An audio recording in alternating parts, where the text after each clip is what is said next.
Hey guys, I know I'm not in my usual setting, but I wanted to bust out a quick video just because there's been some news. If you haven't seen already, Pierpaolo Piccioli has been appointed as the creative director of Balenciaga, taking over for Demna.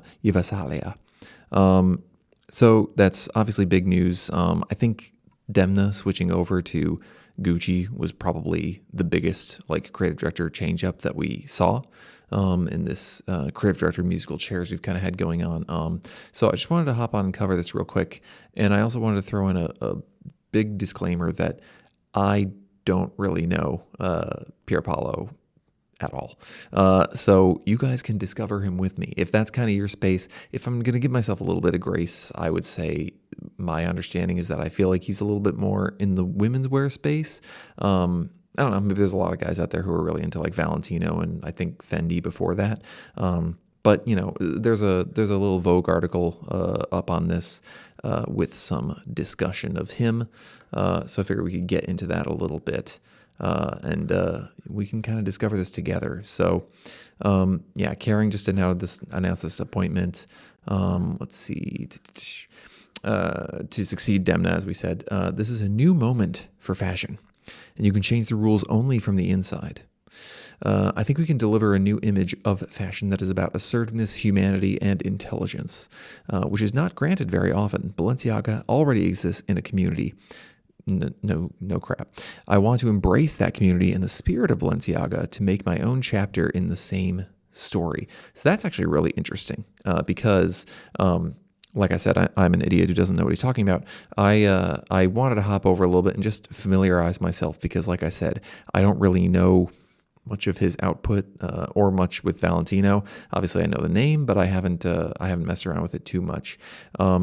So this is interesting. Actually, I think I'm somewhat vindicated in saying that he's more of a women's wear designer just because like even this menswear stuff has like kind of a women's wear bent to it, like almost I was going to say androgynous. I don't know about that. But what's also interesting to me is that a lot of this feels like very out of the realm of like what I would expect from a Balenciaga. There's not much like connective tissue there.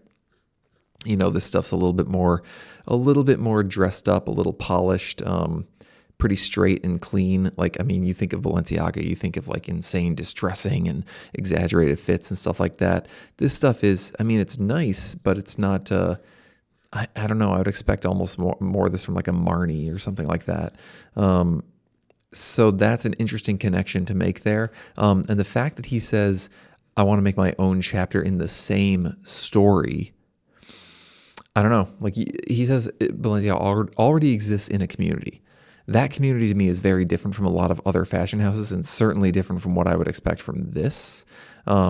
So, you know, I think it kind of remains to be seen, obviously. But I would expect that to mean that he's going to try and work in the codes of Demna because he's talking about a community that already exists. If he was saying he wanted to make a new chapter in the overall story of Balenciaga, then I would expect him to go back more towards like the traditional silhouettes, like the cocoon dress or whatever. Yeah, that's really interesting. You know, because I kind of figured that like Martine Rose or something would be taking over. I think that was like a community favorite. I apologize for the way I'm holding this microphone. I have limited resources in my office. This looks insane. It's also heavy as hell, so it's a nice hand workout. Let's read a little bit more. The fashion industry has been eagerly awaiting the announcement since Demna was appointed creative director of Gucci in 2025. I already made a video on that I haven't put up yet, so now this is going to be out of date. Piccioli, I hope I'm not butchering that, appointment at Balenciaga comes over a year after the Italian designer stepped down from Valentino. His appointment is effective 10th of July. Interesting. Right after the last couture show. So people have been saying that that's the last Demna show that's going to come out. So he'll start working on his first collection before. Okay. Unveiled in October. God, that's so fast. These guys got to work so fast. I wonder how much of it really comes through in that. You know, it's kind of funny when... you know, with the whole Gucci change up, their last runway show was done by the design team. And I thought it was a good show. But it always makes me wonder how much of this is the design team, then the creative director just kind of comes in, like puts their patina over things or says like yes and no. He's one of the most talented and celebrated designers of today. His mastery of haute couture, his creative voice, and his passion for savoir-faire made him the ideal choice for the house. Yeah, it's so interesting because if I'm looking at his previous output, at least some of the stuff I'm seeing here, I've not dived into his real backlog. And it's kind of funny, while I was pulling this up, I kept seeing like a server error on this. I assume everyone is rushing to this yeah, there it is, to see what's going on with Valentino. I mean, some of this stuff that I'm seeing looks more like this looks like a Chanel to me. So like that's, kind of girly girl, prim and proper stuff. So that's a real weird, not weird, but like that's a pretty big change up from what we've seen from Balenciaga in recent, under Demna's direction. So I gotta wonder, is it gonna move back in this direction and be more of like a safe, high fashion look, or is it gonna embrace that kind of more streetwear bent? It's really interesting. Especially because Demna and Balenciaga, I feel like, has been like a lot of the high fashion houses, the women's wear is usually a little bit more focused on, and I feel like Demna's Balenci has been more for the boys, So yeah, it's really interesting. I would have thought them appointing him, that is Pierpaolo, would have been to kind of get Balenciaga back a little bit more towards that mainstream, or even that like rich lady aesthetic. Just that quote kind of is interesting to me. Okay, Piccioli's aesthetic is quite different from that of Demna, therefore his appointment could be seen as signaling a potential shift in the house's strategy. Piccioli, however, suggests continuation. I want to embrace the past because I feel like it's very important to have a respect for what Nicolas Ghesquière and Demna did before me. The story of Balenciaga is a story of designers that I respect.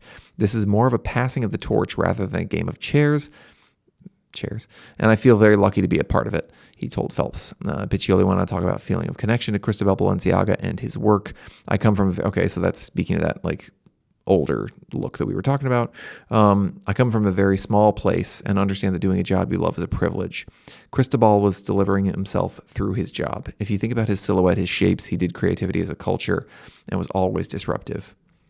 The Italian designer grew up in the resort. I don't need to know about that. I don't need to know about his whole freaking backstory. I'm just kidding. I just want to get to the meat, Valentino retired. Okay. Valentino Piccioli also impressed the fashion world with his skills as a couturier, which is a major asset given Balenciaga returned to couture in 2021, as well as with his ability to modernize a heritage brand. Okay, so obviously Kering is thinking about this from a business standpoint. They want to see, the move from Demna to Gucci was also a big, kind of scary seismic shift. But I think they saw what he was able to do with transforming the brand and say, okay, can you do that for Gucci now? Because Gucci's kind of flagging. And so I think they're looking at this from that pure business standpoint and saying, what can Pierpaolo do for us in that same vein? Let's see. We keep the language, but change the attitude.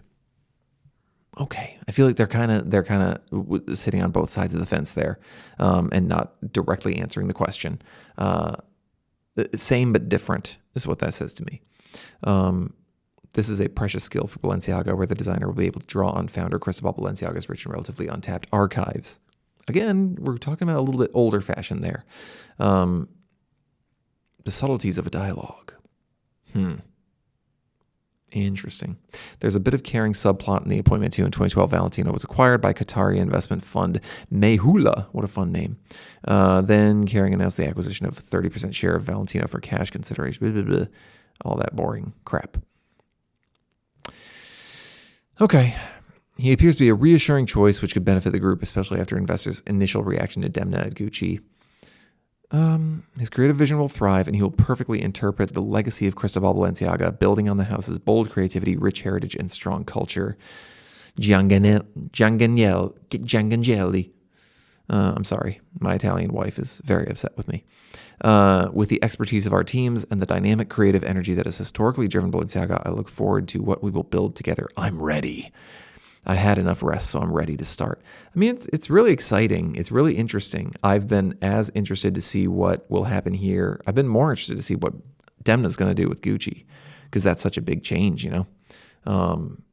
Is he going to keep the aesthetic that he's had, or is he going to embrace more of that Gucci kind of, like when I think of Gucci, I think of like gaudy, you know, glitzy, like a slightly less intense Versace. But, you know, Demna's not really been that. And what he did with Vetements and Balenciaga has kind of been the same thing. I mean, obviously, I love Demna, so I'm not saying that as a pejorative. I'm just saying I want to know what it looks like if he goes beyond that and does something really different. I want to look at just some more of these, kind of get a vibe. New arrivals. Let's just see. Yeah, I mean, this is... Yeah, there's that Systemaire again. Everyone wants to get in on this. You know, like I said, I've looked at it a little bit. There's some cool loafers actually. This stuff is reminding me of like some of the like Amiri stuff they've been doing lately with the kind of embellishments. We got to get our charms in there. This looks like a mixture of a cat and a Labubu. Yeah, nothing is swaying me from the kind of feeling I had that, like I'm not seeing a single distressed pair of denim in all this, okay? I'm not seeing a single shoe that is 10 pounds. It's all it's all nice stuff, but it's all a little on the safer side. So it's going to be really, I mean, this almost looks like Gucci to me. So that's interesting. You think they almost would have just flopped it, just bring this guy over to Gucci. That's a nice belt. That's a cool Western belt. Like those two. I like those too. A little bit of a Louis V maybe in that, with the kind of that look. Is that a tie scarf? Give me the tie scarf. Oh, they're going to tease me with the tie scarf. Yeah, so very interesting. I hope we learned a little bit together. You know, this is so funny. Drop what you think in the comments below. Are you interested in this? Do you think this is a good move? Do you think this is a bad move? And what do you think about Demna going over to Gucci too? I think that's equally huge. Sorry for the being out of my element, but you gotta get this content up while we can. So let me know what you think, and please do subscribe down below. Have a good one.